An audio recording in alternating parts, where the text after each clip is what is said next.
I don't know about you, but I'm pretty sure that was a Bigfoot. Let me tell you a story. Well, I started out this journey simply a child.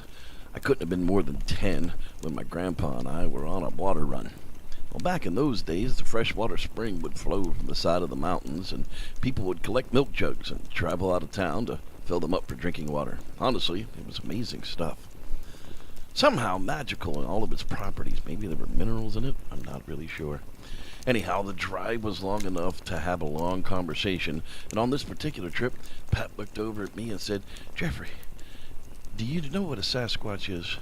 And at that moment in time, the only thing I really could relate to Sasquatch was the Bigfoot I had seen on TV and read about in library books and the native stories I had been told.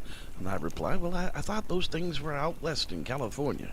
And Pap said, "Well, that's one of them, but they're not just out there.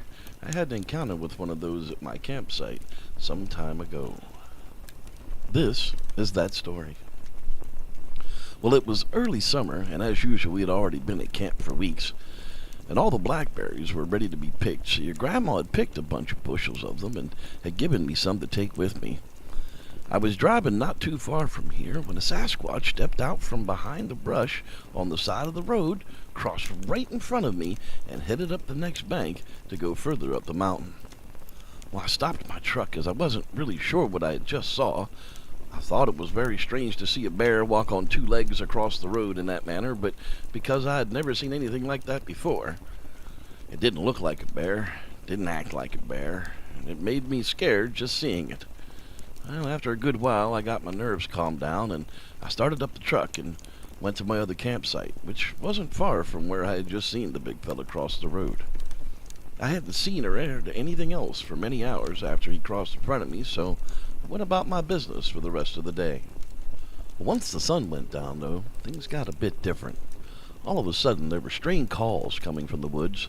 It seemed like the noise was all around me, and the smell came up on the wind that I couldn't tell what it was, but it was really foul.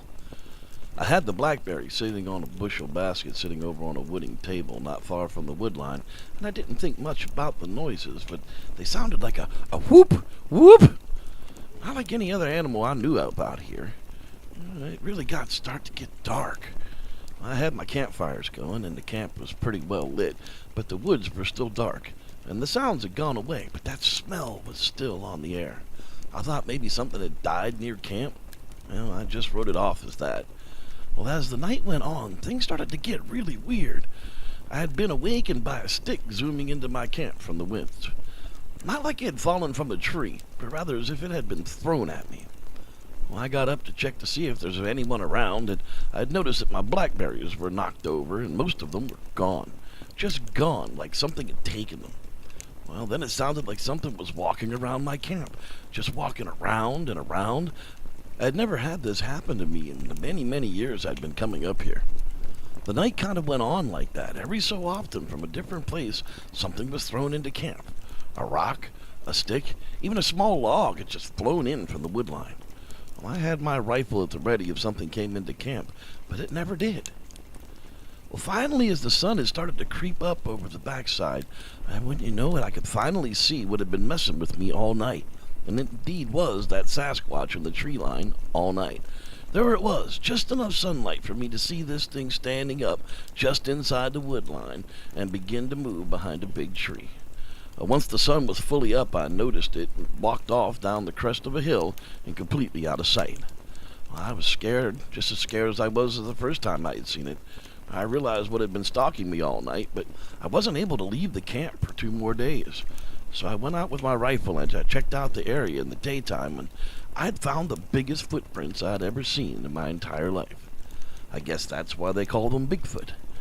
Well, I went over to the table where the blackberries had been sitting, and I could follow a trail of them to where the Bigfoot had taken them, sat down in the woodline, and sat there and ate them. They were all over the place, smashed and squished. I had messy berry juice just all over the place. I could only imagine what a mess that animal must have been. I didn't see the animal again after that, and I had to stay at my camp for 2 more days and 2 more nights to finish up what I was doing. I didn't sleep much for those nights, but I never got bothered again after that. Although I did get that smell on the air every so often, and still had the feeling of being watched sometimes when I went back to that camp. So if there's something you can bet, if there's one, there are many. There has to be a lot of them to have babies and keep on living on. So you can bet they're up here somewhere. It was scary and exciting, all at the same time. Sadly, not long after this, my grandpa was diagnosed with Parkinson's syndrome. Many things changed after that. Within 8 years, he was so crippled he had to retire to a nursing home, and his days in the woods were over. I used to go and visit him when I could travel to him, and after a few years, he was near the end. His mind was still sharp, but his body was just so eaten up that there was nothing he could be done. I asked about the Sasquatch story he had told me as a child, if it was true. He looked me straight in the eye and said, "Jeffrey, if I ever told you a lie in your entire life, why would this have been any different?" At 10 years old, I was hooked and had the first-hand accounting of what to look for and what to notice. Hence is the origins of Bigfoot campfire stories. Thanks for listening. I'm Reverend Jeff, and may the Squatch be with you.